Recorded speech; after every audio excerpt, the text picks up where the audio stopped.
Good evening. Traffic was backed up for a couple of hours this afternoon after a single vehicle crash on Highway 16. Now, this was the scene just east of our city near Marshall around 2 p.m. A pickup truck hauling a camper flipped on its side, blocking both eastbound lanes of the highway. Traffic was backed up roughly a kilometer from the crash. Now, it's since been cleaned up and the road has reopened. Police say no injuries were reported. Now, the cause of the crash is not known just yet. Mechanical failure is being cited as the cause of a leak involving thousands of barrels of bitumen in Cold Lake. Now, Canadian Natural Resources Limited says problems with well bores led to the seepage of bitumen emulsion at its Primrose project on the Cold Lake Air Weapons Range. The company says about 6,300 barrels have been collected so far and that the damage has been contained. Now, the Calgary-based business says each of 4 locations where bitumen has been oozing to the surface has been secured, with cleanup, recovery and reclamation activities now underway. Well, it's the widest load that's ever been shipped in Alberta on the road, and it began its journey right here in the border city. Foremost in Lloydminster is building oil field tanks to the height of a 4.5-story building. Kim Smith was there to see the first one on its way out. Says the project is a huge economic boost for our region. To our knowledge, is the highest and widest over-the-road transport in Alberta in history. It's a massive undertaking for all those involved. This vessel, which is 40 feet wide and 45 feet tall, is making its way from Lloydminster to Fort McMurray. The time that goes in this, right from our receptionist to the driver or anyone that's involved out on the road, it's a challenge for all of them day to day. It's fairly intense for a year long to get the approvals in place. So I'll say, okay, use extra lane. Johnny will pull it over and they will escort traffic by. These tanks are called incline plate separators, and in simple terms, they're used in the oil field for cleaning dirty water. It's a $20 million project for a local industrial shop. We're very proud of what we've been able to do here, and it's nice to bring some more of that oil sands work, the big oil sands work, into the Lloydminster area. So we had to build our shop a little bit bigger to accommodate it. We'd built our shop about 6 or 7 years ago and built it for the biggest loads you could ship in Alberta at the time.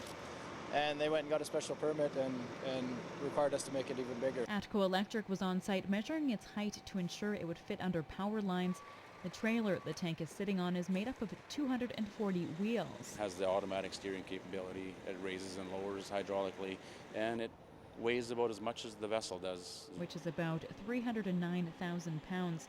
Engineers will be monitoring river crossings to ensure that bridges can handle the weight. Now, this is just one of the 14 tanks that will be on the road between Lloydminster and Fort McMurray within the next year. NTREC is in charge of moving all of them. The second one will be on the road sometime in August. NTREC is moving the oversized load over the course of 5 nights. It's scheduled to arrive on site by Tuesday. The convoy of about 10 trucks plus 2 RCMP vehicles will pull to the side of the road about every 20 minutes. I'm just going to try to pick spots along the road where we can get this vessel off the highway safely and let them pass. You can find the schedule and the route at ntrec.com. Kim Smith, Newcap News. With a long weekend around the corner, many in the border city are preparing to hit the highways and get out of town. And with more cars on Lloydminster streets, expect an increase in police presence as well. Our members are going to be out there. We are going to be looking for driving infractions, and people just need to be cognizant of that. Local RCMP will be targeting those who drink and drive, as well as distracted driving. Now, it's the same things police have been focusing on all summer long.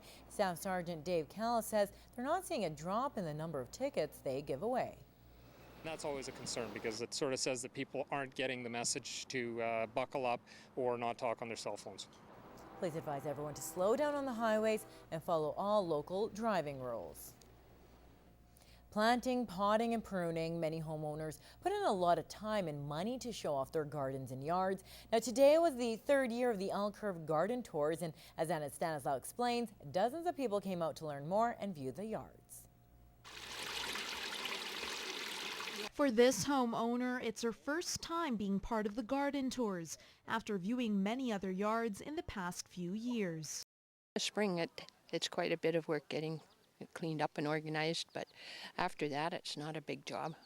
We use quite a bit of mulch now, and helps a lot to keep the weeds down. And although it may be hard work, the payoff is rewarding as homeowners are able to share some tips and tricks in keeping their gardens in top shape. We just have tried to do as low maintenance in the yard as possible. Of course, there's still always lots of work to do with weeding and everything, but I love flowers. I usually just put those in pots, and then we do a lot of shrubs and that kind of thing around the yard.